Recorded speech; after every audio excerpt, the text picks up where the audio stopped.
Victimization may make you feel more understood, but it's not helping you to get where you want to get to. Driven Mofos, welcome back to another episode of The Underestimated Entrepreneur. Let's talk about the victim mentality. It's everywhere these days. I was talking to a lawyer the other day and they were just saying about how so many young people are coming into the legal profession and they still have this victim-like mentality where they don't like being spoken to a certain way. They don't like having your voice raised. They don't like it when your facial expressions suggest that you're not interested in them or that they don't get their own way. And so she was just saying that there is this victim-like mentality in a lot of younger people coming into the workforce. And she said it actually hinders them so much from the progression of their career because those who are prepared to put in the work, those who are prepared to be a little bit stronger, a little bit tougher and work through things are those who tend to achieve higher levels. And those people tend to get left behind, and then it reinforces their victim mentality that they never get anywhere, they don't get opportunities, they don't get gifted the things that they want to be gifted, and that life isn't working for them. So how do we break through this, especially in this day and age with so much of this victim, I don't know what you'd call it, victim rewarding? And so I was just listening to a podcast or a bit of a podcast interview, and they were talking about someone making crazy claims about mental health and, how they've got all these mental health issues and so on.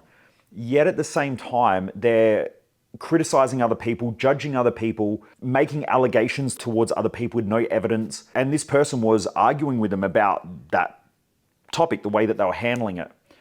But what it does is it reinforces the victimization. Now, you'll hear me say this quite a lot on social media, and you'll hear me say this quite a lot on the podcast.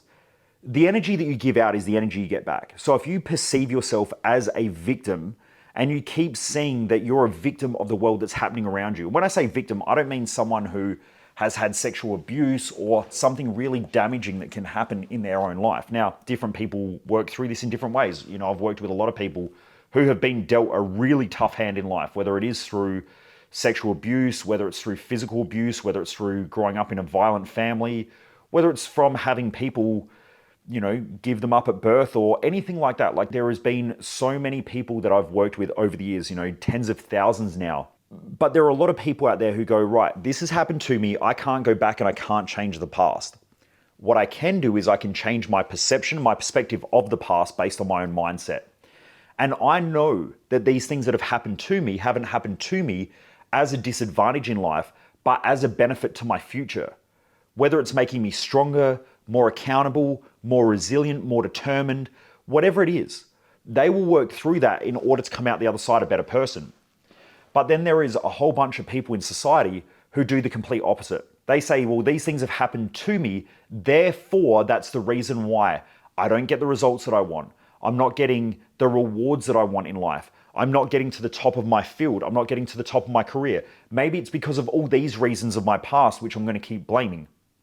But the more you blame something, the more it removes the responsibility away from yourself. And those who are more responsible in life get better results. So although taking that perspective of a victim sometimes makes someone feel better, and it might make them feel more understood, it might get them better connection, over a period of time, it does not help. I watched someone many, many years ago, so this is my own personal experience. About 10 years ago, I met someone who is in a movement of women's empowerment.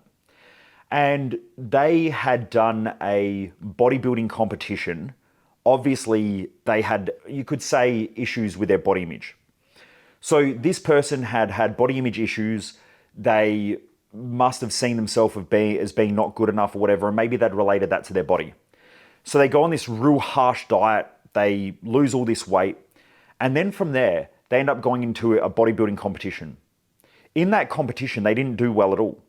So then afterwards they come out of it and they go, well, I didn't get the results that I wanted, but I have this amazing body, yet I still feel shit about myself. I know what I need to do. I need to empower other women out there to not define their body by the way that they look. They need to feel more confident in themselves and not worry about how their body looks. That's great. It's a powerful message. But the problem is that person over time put on weight, didn't look after themselves. They've aged quite dramatically and quite rapidly from what I've seen. And yet they talk about all this women empowerment movement. And there are a lot of women in that community who are overweight, who are obese, who don't look after themselves. And now it just gives them a reason to be able to eat shit food, to tell everybody else that if you don't like the way that they look, like if they're wearing, booty shorts out in public with these massively overweight legs, that's everyone else's problem and not their problem, that they shouldn't feel bad about themselves and they shouldn't feel bad about the way that they look. But I disagree with that. I completely disagree with that. And I completely disagree with that for many different reasons. We know scientifically that there is a weight range that increases lifestyle and life expectation. So if we are in a healthy weight range, now there's a bit of a debate between healthy weight range, because if you've got more muscle, you might be out of that healthy weight range. Like I know I sort of borderline on that healthy weight range because of my muscle mass. I would say that I could probably lose a little bit more, which I'm doing currently. But at the same time, I'm pulling that back in, I'm cleaning that up, because it started to get a little bit worrying as well, especially when I started putting on a little bit more weight. But I looked in the mirror one day and I went, this is fucking unacceptable. And so it made me want to change to better my health. But there is this healthy weight range. We know that it increases life expectancy, but also it allows us to live a better lifestyle because you're able to move more effectively, you get less joint pain, you have less back pain, you have less mental health issues because your body's working more effectively, your hormonal states are better being in that healthy weight range, which is why we have a healthy weight range. So when you start pushing outside of that and then claiming that, well, you know what, I should just feel good about myself, why? Why not have people around you and go, you're fucking fat and you look gross, you need to change this shit? That pain makes people want to change. And if we remove pain from people's lives, it stops most people from changing.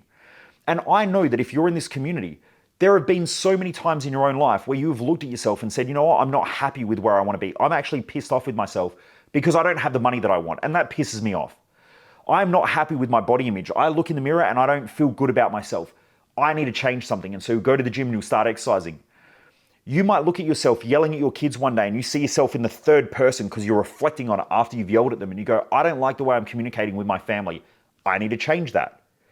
Maybe you're stressed out and you get home from work and you're completely disconnected at a family function. You go, you know what? That is unacceptable. I need to change that. And maybe you get feedback from friends and family.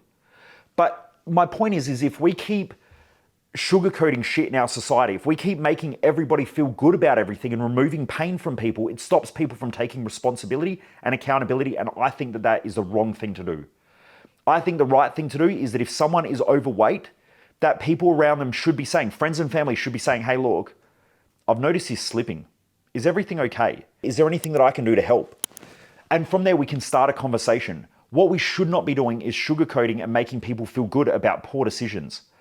And unfortunately, there are a lot of people out there in these empowerment movements that are taking these people with these victim-like mentalities who haven't worked through their own shit. Now, this woman here, she was working on her body image, thinking that that was going to change the way she felt about herself. But she was working on the wrong thing.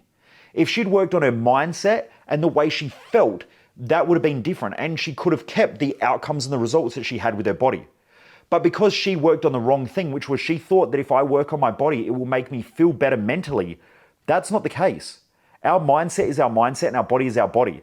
Those two things interrelate with each other, but your mindset is your mindset. If you have mindset problems, you've got to work on your mindset problems. If you've got health problems, you need to work on your health. If you have finance problems, you need to work on your finances. Now, mindset interrelates into all of those. So she avoided working on her mindset and she worked on her body and then got pissed off that it didn't achieve the results that she wanted. And then so she went out there, started to create this empowerment movement for women so that then they can feel better about their poor choices that they're making with their food and their diet and their nutrition and not working on the fucking mindset. And because of that now, there's a large group of women out there who subscribe to this idea that we should just love our bodies in the way that they are. Now, does that help some people? Yeah. For some people, they have a great body and they're looking after themselves and they're healthy and they need to work on their mindset to be able to see themselves that they are doing reasonably well. When you look statistically, the majority of the population in Australia, so there are more people who are obese and overweight than in a healthy weight range, which is mind-blowing. There are more people in society who have no money or very little savings, like less than a week's worth of savings in their bank account. That is a problem. Those problems have to be dealt with, right? What I'm getting at is that we need to tackle the actual problems that are really there. For a lot of women out there who are in a healthy weight range, they have mindset problems and they can't see their body as being not bad. That they're maybe in the top 40 or 35% of the population who aren't obese or overweight. I work with people who make $1 million a year in their business. Yet they'll sit there and go, my business is shit. I'm not where I want to be, this is crap. They might be in the top 10 to 20% of business owners, maybe the top 10, because most businesses never get to $1 million a year in revenue. But because they don't know the statistics, they still think that they're doing a shit job. Now that pressure creates a problem. And you've heard me say this before, purpose over pressure, which means that if you don't have a purpose and you're not making purposeful decisions every day, you're going to have pressure to grow. So if someone like me works with business owners, I can show them that they're in the top 5 to 10% of business owners. They're actually doing a great job, but they're using pressure as their driver instead of purpose. When we get purpose, now they just wake up, they're in flow, they work towards things, they feel more enjoyable with their business, right? They still have problems, they still have stress. Those things never go away, but now they're more purposeful and they enjoy it. The same with the body image thing is that if you're not looking after your health, then you need to change your physical health. You need to change the relationship you have with your diet, with exercise, and maybe with your own body image as well, and your own identity as an individual. So that's what has to change. But if you're in the healthy weight range and you haven't done your mindset work, then you may have a great healthy body that's in a perfect weight range, yet at the same time you still feel shit about yourself. That's a mindset problem that has to shift, and a self-worth identity issue that maybe is driving some patterns of behavior that need to change. So what my point is that we can't live in this victimization world where people just claim all the time that they're a victim of something and then go and find the counterbalance of that. Like saying, well, I'm broke, therefore it's the government's fault, it's everybody else's fault, and therefore everyone else should fix my fucking life. Because that's not going to change anything, right? It won't change anything. And we can blame everybody, we can go back to our past, we can keep trying to heal our past traumas. But by the way, anytime you try to heal something in the past, it already shows that you're wounded and damaged. The more you go back to those moments, the more damaged you become mentally and emotionally, because the more you've got to keep rehashing those problems. I can talk more about that in another podcast episode. But there is so much scientific literature out there right now that's showing the more you go back to your past and the more you keep trying to deal with fucking problems in your past, the more it keeps reinforcing them in your future. So what we've got to do is we've got to build a greater future. We have to not see ourselves as victims. We have to see ourselves as victors, where we're working towards being better each and every day and working through shit each day to become better on the other side. But we've got to solve real legitimate problems and keep working forward to make ourselves better. Not going back to reasons why we're not where we want to be, because that victim mentality will keep somebody victimized. It will never help them to get where they want to be. And in fact, it probably makes bigger mental health problems in the future. Anyway, Driven Mofos, I hope that this conversation is helping. I hope that for some of you out there, you look at your life, and I know that some of you run a business right now and you're a fucking victim. You say, well, it's my staff, it's the economy, it's all that shit. That's victim thinking. It's time to switch that to a victor thinking. If you need to work on that stuff, shoot me a message in my DMs on Instagram and type in the word coaching and let's have a chat. I'll help you through, or we'll crack those patterns so that you can actually be a high level business owner where you can keep pushing for growth and crush it. You will not create growth when you're in that victim-like mentality. It will not happen. Same thing with your health. If you're in that victim-like mentality, well, I'm big boned, genetically, shut the fuck up. No one cares. Everyone has genetics. You can work on those genetics and you can optimize them. I've seen people that are more big boned and more solid in their rigid frames and they can still look absolutely fantastic. I've seen people out there with big booty bums. They look fantastic. I've seen people out there who are big chested. They look fantastic. I've seen people out there who are reasonably thin and find it hard to put on weight. They can still look friggin' great. You can work towards your genetics to optimize them and to get the best results that you can with what you've got and been given. Other people use that shit as an excuse and hold themselves back because they go, well, I'm just big boned, therefore I'm always going to be heavy set. That's bullshit. That's just an excuse that stops you from doing the work. So anyway, community, we are victors. We do win, and we win because we put in the work. We keep working on our mindset. Our mindset is 80% of the results. We all know that we're highly likely that we're the ones who are going to fuck up our own results in life. So we have to keep working on ourselves more than anything else in life if we want to keep growing. Driven Mofos, have a great day. Keep kicking ass. And I look forward to joining me back here again for another episode of The Underestimated Entrepreneur. Most people waste their life, and I just don't want you to be one of them.